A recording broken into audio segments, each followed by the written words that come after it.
Sarebbe stato avvicinato da un pedofilo mentre stava tornando a casa dopo aver giocato al parco. La denuncia ai carabinieri di Padova è stata fatta da una mamma di Salboro che ha ascoltato terrorizzata il racconto fatto dal figlioletto di 8 anni.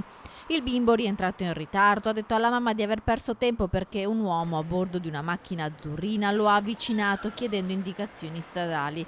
Poi gli avrebbe fatto delle avance, facendo anche dei gesti espliciti, toccandosi i pantaloni e chiedendogli infine di salire in auto. Il bambino però non è salito e pedalando velocemente è tornato a casa. Non ha capito la gravità di quelle espressioni, ma ha avuto la prontezza di scappare via.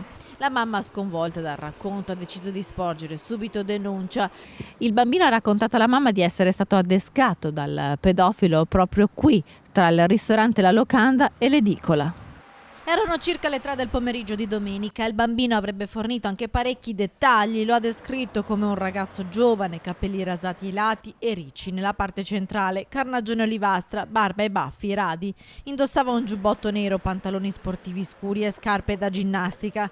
La mamma ha diffuso anche su Facebook un appello per cercare testimoni e avvertire altri genitori del pericolo. Intanto nel quartiere, alla periferia di Padova, cresce la preoccupazione tra i residenti. Mi hanno mandato un messaggio. C'è un po' di timore, senti.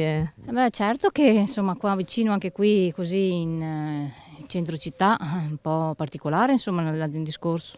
Anche perché qui insomma c'è anche un asilo qui vicino. Sì, c'è la scuola qui, la scuola e l'asilo. È pericoloso, certo, è una cosa non bella certamente, devono indagare e andare a fondo. Da genitore preoccupato bisognerebbe che ci fosse più vigilanza, più che altro. C'è troppa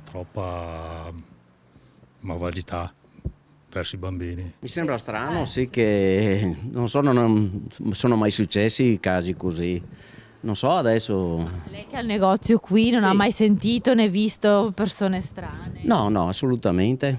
Cioè, passano i soliti, non è che sia una strada molto trafficata.